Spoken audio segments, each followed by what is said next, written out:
আজকে আমি আবার ফিরে আসলাম সবার মাঝখানে।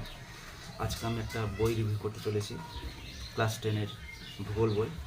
বইটি বাণী সংসদ থেকে প্রকাশিত। বইটি লিখেছেন কানাইলাল মণ্ডল স্যার ও অলোকনাথ ঘোষ স্যার।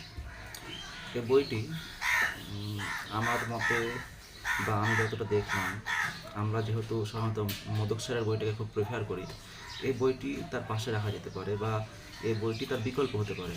কারণ এখানে প্রত্যেকটা জিনিস খুব সুন্দরভাবে উপস্থাপিত করা হয়েছে এবং ছবিগুলো, স্টুডেন্টরা যে ছবিটা দেখে আঁকবে, সে আঁকার জন্য একদম আদর্শ রয়েছে বইটি। তার সাথে হচ্ছে যে বিভিন্ন জিনিস হাইলাইট করে দেওয়া, ছকগুলো খুব সুন্দর দেওয়া, নতুন তথ্যকে তুলে ধরা। এই দিক দিয়ে দেখতে গেলে এই বইটা খুব উপকারে আসবে দশম শ্রেণীর ছাত্রছাত্রীদের। যেহেতু কানাইলাল মণ্ডল স্যার আমাদের এসএসসির বই লিখে থাকেন, তাই এই বইটা নিঃসন্দেহে আমাদের টিচারদের কাছে খুব গ্রহণযোগ্য বলে আমি মনে করি। চলেন দেখে নেওয়া যাক বইটিকে। এই যে এটা হচ্ছে ফ্রন্ট পেজ। হ্যাঁ, এটা একটা স্পেসিমেন কপি যেটা আমি পেয়েছি স্কুল থেকে, এবং আপনারা দেখতে পারেন বইটির মূল্য রাখা হয়েছে 165 টাকা। আর চ্যাপ্টারগুলো খুব সুন্দরভাবে সাজিয়ে গুছিয়ে রাখা হয়েছে। এই যে এখানে আমাদের 10-এর যে সিলেবাস, সেই সিলেবাস অনুযায়ী এখানে উপস্থাপিত হয়েছে।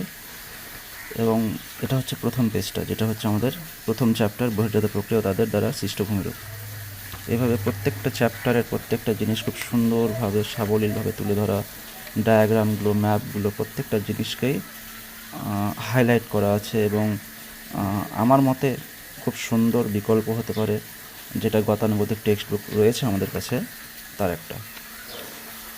ভারত চ্যাপ্টারটা যেটা সবচেয়ে আমাকে ভালো লেগেছে, ভারত চ্যাপ্টার থেকে যে সেগমেন্ট ওয়াইজ ম্যাপগুলো, হয়তো উত্তরে পার্বত্য অঞ্চলের জন্য আলাদা ছোট্ট একটা পোর্শন করে দেওয়া, বা এই যে উত্তর পূর্ব অঞ্চলের জন্য, তো এই জিনিসগুলো স্টুডেন্টদের বোধগম্যতাকে বৃদ্ধি করবে এবং সর্বোপরি তাদের ভালো রেজাল্টের একটা সঙ্গী হবে।